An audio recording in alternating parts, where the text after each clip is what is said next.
Okay. Daniel Mail, Unit 11741 here with another Mail Time podcast talking about October 7th, what happened on October 7th, the IDF, everything afterwards, how Israel and Jewish people look in the aftermath of that horrendous day. And I'm joined here with an anonymous soldier. I'm not going to say his unit so he can speak more openly and freely. Blurred his face or really blurred the entire screen, but I appreciate what you're doing. I know the entire Jewish people in Israel appreciate what you're doing. And thank you for joining the show. Thank you for having me. Do you want to just tell us a little bit about what you've been doing since October 7th? Again, not mentioning your specific unit or every location that you've ever been in, but what have you been doing in general? So I was actually outside of the country when it started. Prior to the war starting, I was working as an EMT in an ambulance service in the States. Um, what happened on the 7th of October happened, and my captain asked me to return. My teammates at the time were already down just outside of the scene, the plaza, and we're trying to get inside. We're trying to get involved and start helping out, start the process of doing their role. Our job in the military is essentially to do a lot of medevac behind enemy lines, or essentially be right up inside of the action. If someone gets hit, we're going to be the guys going in to pull them out. We're working with Shesha Shesha, with a few other units. There's several other units as well that fill the same role. They're usually a bit more unit specific, which means that every different larger force is going to have a similar type unit attached to them. We have the misfortune and the honor of being attached to the entire commando force. So we're kind of um, tossed around to a lot of different units. We're constantly being involved in a lot of different missions that should sort of be not outside of our scope of ability, but not our job, because there should be other units that should do the same thing. But unfortunately, due to the level of experience we have, we're relied on very heavily. Our team has done now, I think, about 350 plus days in service. Um, we've been inside of every part of Gaza. We've now been inside of Lebanon since the beginning of the entry. There was this large evil over the Goes where they mentioned our unit by name. We were the first ones in to take out the wounded. It's been an interesting time. It's been pretty intense. So you show up back from the States or from outside of Israel, and it's October 8th, October 9th, October 10th, somewhere in that range. What did your equipment look like? It was about Our equipment was really honestly not good. Part of my job returning to the team was to source and find equipment. Is that's Immediately just after because the you spoke situation English, happened, right? So therefore, if you speak English, you become like the procurement officer, essentially. that is essentially the case. Any group of guys that have like one Kyle Boded or Le Hadash, anyone who's an English speaking guy is going to become the warrant officer, the guy who has to run around, make connections, and start sourcing equipment, even if they have no experience doing so or don't even really understand what equipment it is that they're looking for. And Um, just because um, you speak English doesn't mean that you know people that want to donate equipment, right? That's the other thing that it's not funny, but so many times they'll just say, "Okay, you're American or you're not yes, born Israeli, so therefore you must know someone who's rich and go talk to them." precisely. There's two assumptions that because you're American, you're probably more well off and can afford to find stuff for the team, or that you know people who are well off and that they can do so. Neither are really correct. A lot of people come here from different communities. Not everyone's the same. There are maybe a few people who can provide those connections, but there are a lot of us who can't. I was very lucky that I was put in touch with a few people who were able to give us some things, not really everything we needed. And I was very fortunate to have a lot of experience with equipment already, so I knew what to look for, but it didn't really provide answers in terms of being able to afford it or actually getting our hands on it. I'm sorry, there's just a bit of rain out here. I'm just going to move. I'm And sitting. that's okay. What percent of the equipment you have now do you think has been donated, aside from your gun? Um, Besides for the gun, everything that I have now is pretty much either stuff that I purchased with my own money, either prior to the war happening or during the duration of the war after seeing how many days we were in and how long and what likelihood we were of continuing to work for long hours. The rest of it's all been pieced together, donated. It took a while, and a lot of it at this point has fallen apart because, unfortunately, pretty much everything is a use case item. It's going to get wear and tear. It's going to get worn out, and you're going to have to Look, replace it. it But makes sense. It's the same way if you have to get a car serviced, you have to ensure that if you use, I'm usually in the t-shirt printing space. If you wash a t-shirt 500 times, decent chance that the print is going to be washed out, right? So naturally, if you use something quite often, there's going to be wear and tear. So it's the absolutely, same way that you have to get your shoes shined if you're wearing leather shoes. That makes a lot of sense. Has there been any sort of plan that's been presented to your unit from the Army or from the Ministry of Defense with how they're going to replace or help fix any of your equipment? none that I'm aware of. Have they come around trying to give you proper helmets and plates and things like that? No, not really. The options that were presented at the beginning of the war are still the options that we have. Now, not all of them are terrible. Some of them are simply outdated, or they're not compatible with what we're trying to use that we've already procured ourselves, which is a bit more high quality. Like we have some guys have selective hearing protection, which essentially means that because they're using the large, heavy machine guns, we don't want them to completely lose their hearing and end up with tinnitus for life. So they have these essentially over ear protective hearing. Um, but that would only work with a high cut helmet. The larger bucket helmets that the IDF issues are not compatible or they won't fit around them. So Right, but they simply you were can't issued use them.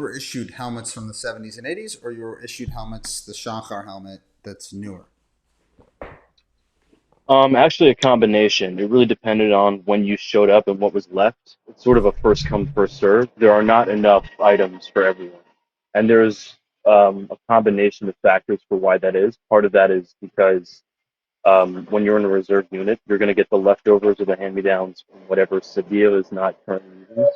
The current ground forces are going to be number one customer. They're going to get it first, even if you are working with them on a constant basis and would really need the exact same level of equipment or the same standard of gear, you're not going to get it. And I'm sure. Wait a Especially if second. you're a I just want to. smaller. I want to jump in there for 1 second. I'm sure you guys have commented on that to the powers that be about it. So, what do they say when you tell them, "Listen, my blood is as red as the Sadir soldiers. How come we don't have proper equipment?" What's the response there? It's usually a budgetary issue. It's a small group of guys. We're not going to um, reach the same ears or necessarily gain the same attention that a much larger, more famous unit is going to receive. A lot of what happened at the beginning of the war was also a cost per quantity issue.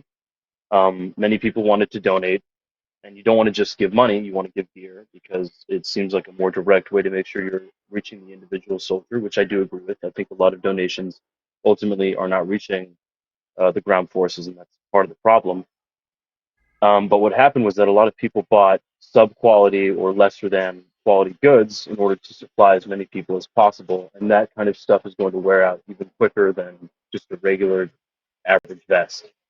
So that also created a situation where the customs here in Israel did not want to allow more people to continue shipping questionable items from out of the states, from the states to here, excuse me, because you were getting things that were not really up to standard, and people were getting hurt or injured in Gaza in combat due to the deficiencies of the equipment.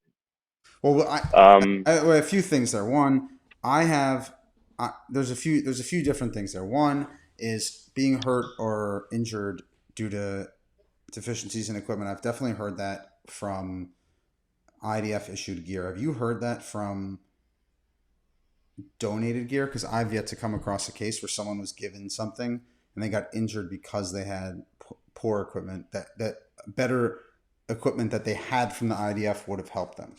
That's not to say that people this haven't was been injured, mhm.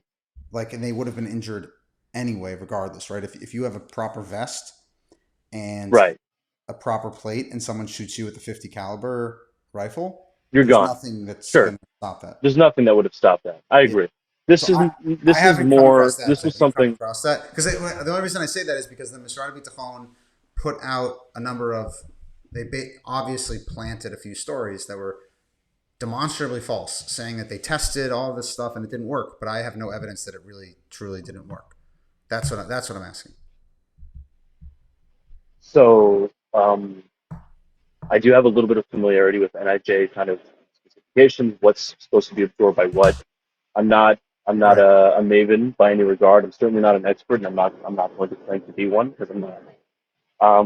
I simply have a slightly larger breadth of knowledge because I was raised in the States and got to do these things on my own time and on my own dollar. And when you're doing that in the States, you have uh, more things that you can try and test. Right. We did take some of the donated ceramic plates, and while we were on the range, we did shoot them because I insisted that even if we were only receiving 8 plates, we had to test at least one so that we knew that the 7 other plates would be up to snuff. Right. And some of the plates held up good, and there were a few that weren't really that great. I don't know where these donations came from. These weren't things that I personally sourced, so I have Right. less of a say in what was coming in. But there were some stories in the beginning of the war of some people getting donations of ceramic plates that were claiming to be NIJ level 4, but were not in reality level 4, and broke upon first impact. I'll say this. So, I'll say yeah. this quickly. That anytime you essentially have to open up procurement and sourcing to civilians, unfortunately, poor things might happen because again, Bubby and Sadie shouldn't be the ones handling purchasing their kids' Oh, I equipment. could not agree more. So We're 100% on the same yeah, page. it's just yeah. I'm going to I point it out for the viewers, just that Right. this is something that inevitably will happen if you don't have proper supply chain, which is why when we started Unit 11741, we're always insisting on making sure that it's proper equipment and that we're not just throwing, uh, we're not trying to just save $5 and buy something a little bit cheaper because it really has to be quality. And the fear we had was that God forbid we would ever give someone something that didn't work and failed. And we took that very, very seriously. And we still take that very seriously till today. And it was really weird to me seeing how people were obsessing over dollar amounts instead of safety in some cases. And the quote unquote cutting corners didn't make sense. And I think I also just have to point out that there were tons of ceramic plates that the IDF and the Mr. Bitachon gave out that were not up to speed and were not quality. So when we talk about potentially receiving donations that are not quality, there are many soldiers that receive gear from the IDF that wasn't quality, and it's a big problem. And it really shouldn't have. It should have just been fixed relatively easily if there was just honesty from the beginning. But because there was um, so many lies, it created this environment where people didn't even know what to trust, what not to trust, and it still persists till today in some ways. Because I'll still have a soldier come to me and say, "I have a helmet from 1979 from the IDF, but it's on the IDF approved list, but the helmet you're offering me might not be on the list." And I said, "So what is the value of this list? Just the fact that the IDF published it? Is there value? Have they tested that helmet? Can they provide a test on a helmet from 1979? I've never seen a helmet from 1979 that was tested in 2024 and passed the test. So this the fact that they give it to soldiers is highly disturbing. That's my interlude there, but I don't want to distract from your story. So I think I have 2 comments. One, the first thing I agree. It's because of organizations that you're working in, like yourself, that we actually now have reliable equipment, and it's because of people who are donating to the organization, and the fact that you guys are actually doing good work. That this is no longer an issue. This was more of something that we saw in the first few months, and then because of the change in the way that customs was interacting with outside buyers and outside suppliers, it was essentially cut off. So whatever quality equipment was being sourced wasn't coming in the same way. It did prevent some of the lesser quality things from arriving. And I think what happened there was that there were a lot of people who meant really well, but essentially have no experience in the tactical market, And when you don't know what you're looking for, it's a lot harder to make sure that's what arrives to the soldier's hands. And they wanted to supply as many people as possible, which I also personally understand. But when you're in a time crunch and you're hearing things like the IDF is soldiering in, sending in forces, and literally massing on the border in Gaza, and many of these guys don't have plates, well, then I imagine you're going to buy as many of whatever you can find and send them as fast as possible. And that's probably where some of these issues happened. I think it was more of a lack of information rather than a deliberate or intentive wish to not do well. I think it was a sort of something that was forced by the lachats, by the stress of the whole war.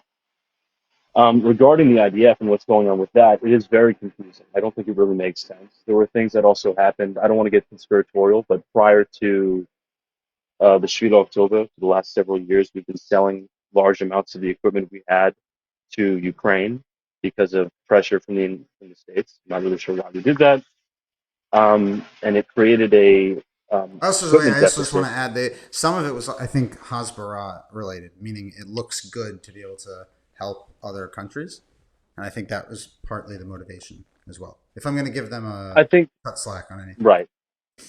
I think I understand why that also happened. It does. It's important. Also, there's a lot of Ukrainian Jewish people, and there are many people from the IDF who have family in Ukraine who return there to fight. Um, I can understand the intention. It simply, at the end of the day, did create a situation where people were running to their bases to sign on equipment that just wasn't there.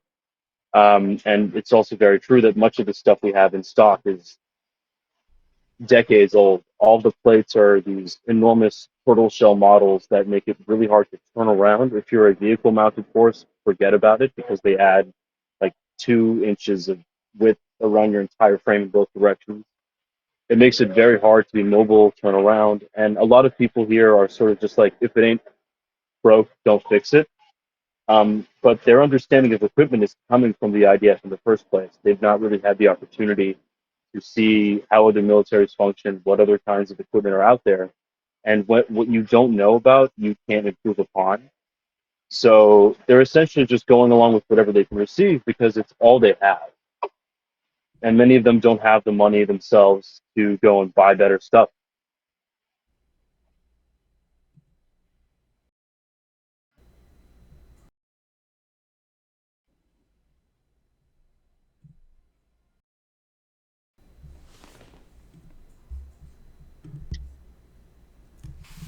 sorry, you were saying there that people don't have the money, and that's kind of, if it ain't broke, don't fix it. That's completely true, and also I think there's the education. It's not when you join the army. Right. From what I understand, you join the army and you are told how to take care of your gun, how to maintenance your weapon, but you're not sitting there saying, "Hey guys, make sure about your ceramic plates. This is the proper way. This is the improper way, and make sure your helmet is Right. not older than 10 years old." Does that happen? That does happen. There's a lot of smaller details that just get lost in between the chairs, I guess. Where when I'm out there training other teams, whether it's at Midtown Adam or IMI, I try to stress about wearing the equipment properly. So many times you see guys who've been issued gear and it's sitting lopsided or it's sitting too low on the chest and it's leaving their heart or their subclavian arteries completely exposed, or you look at the back plate, it's not even covering their torso completely. The helmet's canted, the helmet's leaning back, which is leaving the forehead exposed. It's little details like this, but it's a conscripted force, and many times you'll run into guys who are here because they have to be and not because they want to be. And part of changing that dynamic and that Ratzon Vipgayes is changing the culture and actually putting in money and effort into the training and the equipment that these people receive so that they feel like they can fulfill the role that society needs them to fulfill. So many times I've met soldiers who, when they're looking at my team's, like whatever few things I've managed to get for the team, they're like, oh my gosh, we could really use this. That looks amazing. And you realize a lot of the motivation to perform comes from feeling like you can fulfill the task. And if you're being given operations to perform at night, but only 6 or 8 of your 40 or 50 man team have night vision, well, you're not going to really feel that capable and you're not completely up to the task. And if your guys are running night vision, you can't be using white light at the same time because it's going to blind them or destroy their unit. Like the device they're using will simply be burnt out and Right. cease to work because it's being overloaded with too much too much light. I also think that if the soldiers feel that the army's taking them seriously, then they'll take their work seriously. Which is a shorter way of saying what you were saying. And I it's agree. I I was always laughing when they'd say, "Oh, people that are over enemy lines will receive better gear." And I said, "So if you're in Yudav Shamron and you're in a pillbox doing work, you don't deserve to have proper gear at that point. It's just kind of optional." And in practice, that's true, and that's problematic, and it needs to change. And it's one of these things that, as I was getting started in this, it really didn't make sense to me because I just couldn't understand why the safety of the soldiers wasn't a huge priority. And Right, it's a cultural thing from the top down. If the bosses don't care about you, then you don't feel that you matter.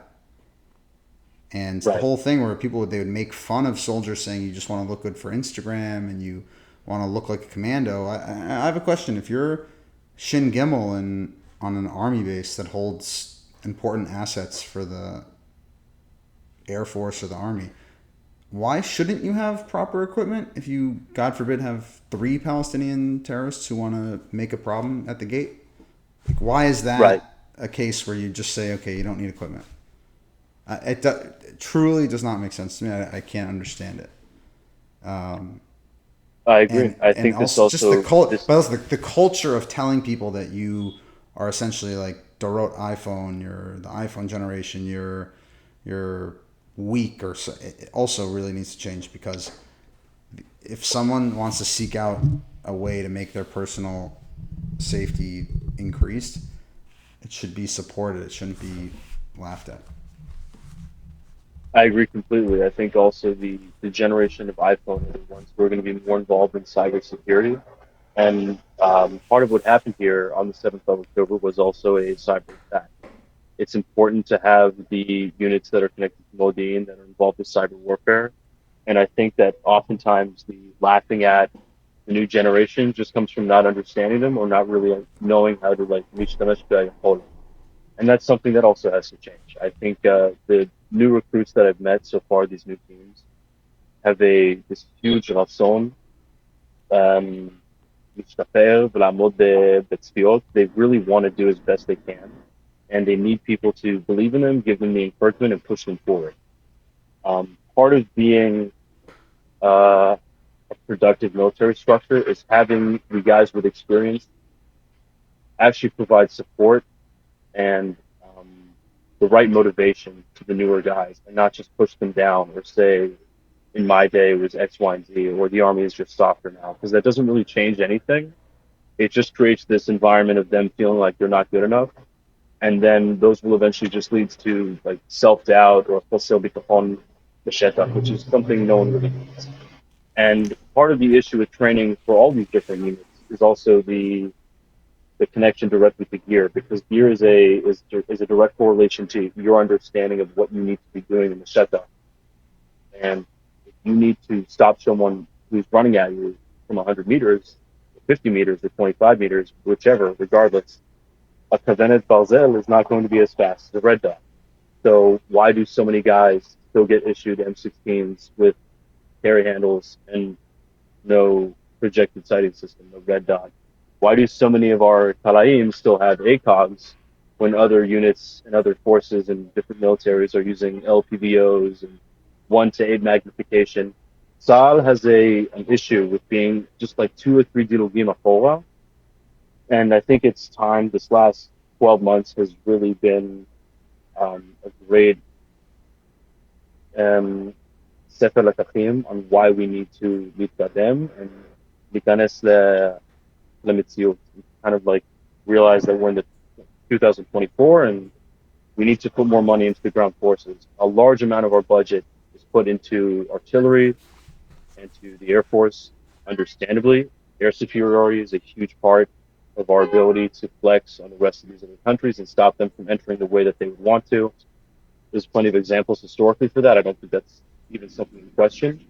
But we could maybe buy just one less F-35 per year and put that money towards all the Filnikim and then take the equipment that they have, which is maybe 5 years out of date, and then give that to Miluim, and that'll solve maybe 70 to 80% of the problem.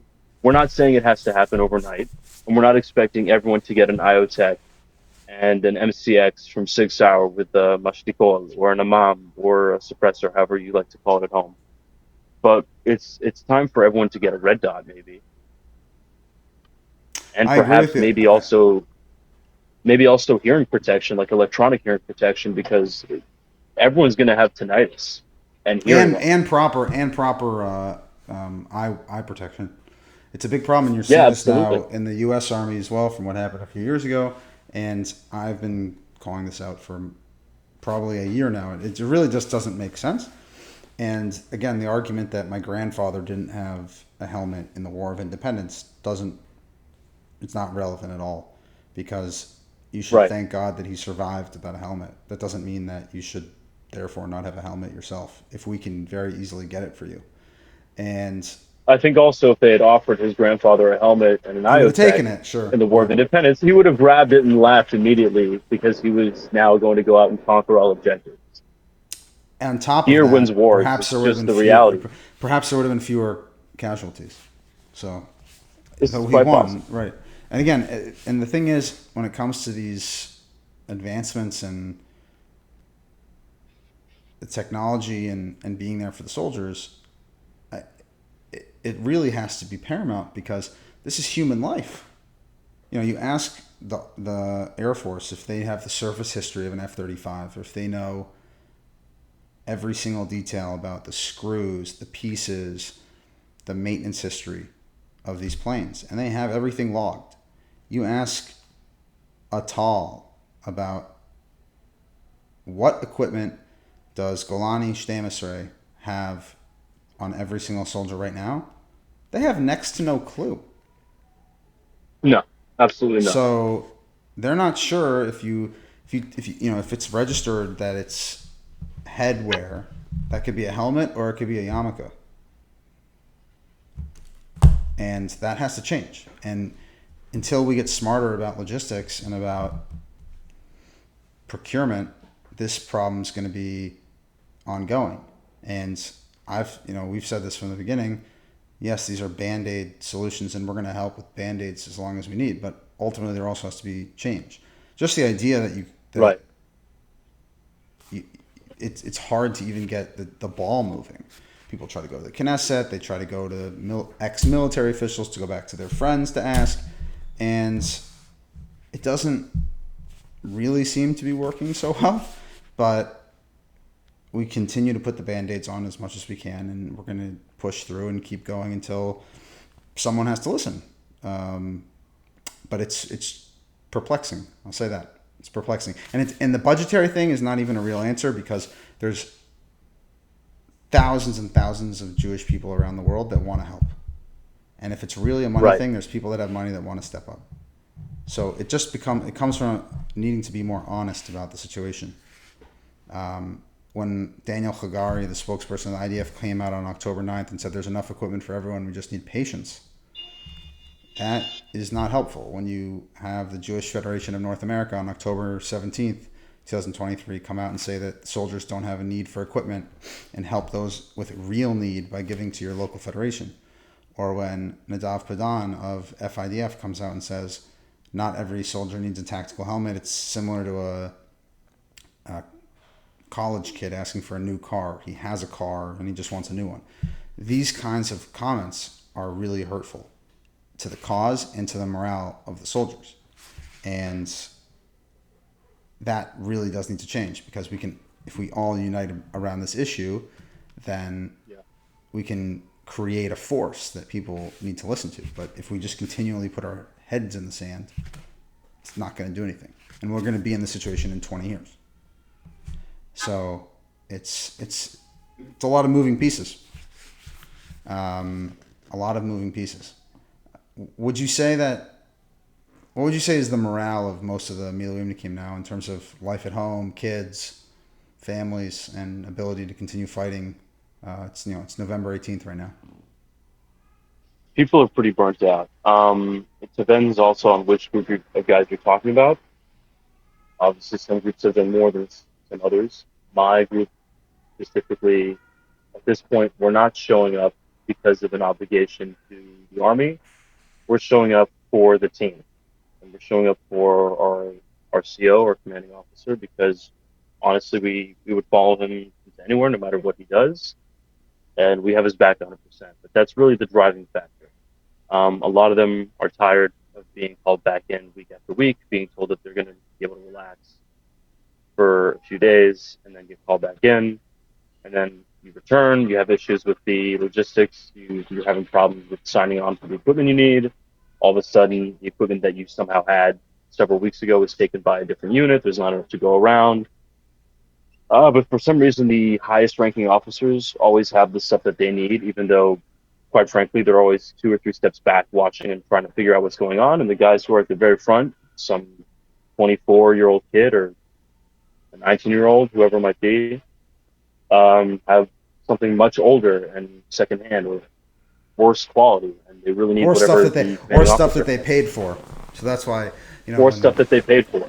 Hertz, But Levy, and Gallant, they oftentimes, go in. Yeah, they have perfect stuff, and the people clearing the way don't have it. exactly. And part of the problem also is that when you have to pay out of your own pocket for something, you're not going to be able to afford the $4,000 pack LA 23 Harris that your commanding officer has on his rifle that he's not using, while you use some $300 hollow stun that here in Israel costs you 3 or 4 times the price because it's Israel. This is part of the whole complexity, which creates all these issues for other soldiers. This is why people end up buying their lasers off of AliExpress and then it breaks after 3 months in Gaza. This is why you have a recurring issue with people always needing to get gear because the gear that they have is never up to the Hamas. It's never up to snuff, and it's going to break on them when they need it most. And I think the other thing is there has to just be again, it goes back to what we were saying. Just the general acknowledgement that these people that their work is important and that they deserve to have proper equipment. And I don't think that in action we've really seen that, and it's really hard to see from the point of perspective that I have. It's hard to see that because these people are risking everything, risking their lives, putting their families on hold, their careers on hold, everything for the IDF, the state of Israel, the hostages, and the idea that you're basically being gaslit about the importance of your equipment is very hard to see. Absolutely. And that's part of what motivates us because we just can't bear to see the sight of soldiers being told that they're overreacting. It's not okay. Part of the And again, motivation to find our own equipment is also the fact that we're tired of dealing with the logistical department. Every unit has the same issue where when you go there to sign on for equipment, you're treated as if you're the problem, even though you're essentially showing up to protect the same people who are giving you the vest and the helmet that you're signing on for. And they're telling you, slow down, wait a minute, there's like 60 other units, even though you're the only ones there, perhaps, or you've also been waiting for hours and you might have to jump onto a bus and go up north in the next 30 minutes. There's always some issue, and there's always, for some reason, some excuse for why it's not their fault and why they'll do it in another hour or 2 hours after Al Fatah at Solayim.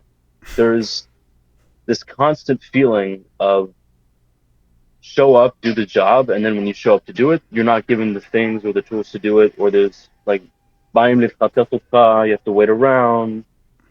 There's a lot of sitting on your ass when you should have been done, wrapped up with whatever your project is 4 or 5 hours ago and been moving north to get the rest of the things moving on.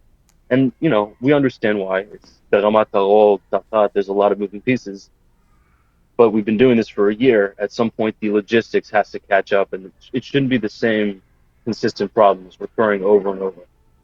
correct. And I think also because there's never been an acknowledgement about the problem in a real serious way publicly, it's also it leads to some of these issues. Because if Hagari Yeah, came out and said, "Look, I was wrong with the information I provided there, and it's important that people know that there was a lot of missing equipment and people really stepped up. Thank you." then all of a sudden you're on an honest playing field. You're in a plane that's very different. But when it's still people, donors saying, "Oh, I heard that everything was fine. Oh, I spoke to this general and he said everything's fine." And at this point, I say for most Yeah. generals, if they're a general, they're generally unaware because if they think that everything's One second. set,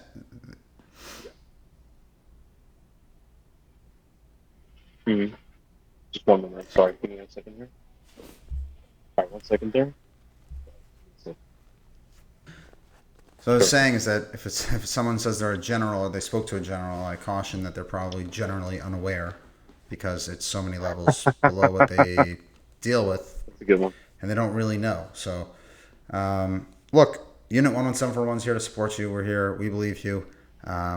We are doing whatever we can to try to help, and really just say thank you for what you're doing, and know that your service is appreciated and what you're going through to be able to do your service in terms of fundraising and doing whatever you can to upgrade your equipment is also noticed and appreciated and validated because we know that it's true and needed. So just a lot of appreciation for what you're doing, and it says a lot about the fabric of the IDF and Israeli society that so many people are ready to fight, even with terrible equipment. And we should see better days in which we wouldn't have such a need for the upgrades. I mean, absolutely, and we'll continue showing up regardless of whatever the level of equipment is. We're here to do the job, and we're gonna do it with love for the people who are here behind us.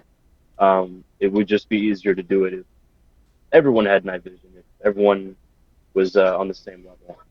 So I'm hoping that sometime in the near future we'll see a real change. And I want to thank you for your time and everything you're doing for us here, and for all your donors and the people who are supporting you as well. Thank you. Appreciate it, man. Be well. You too.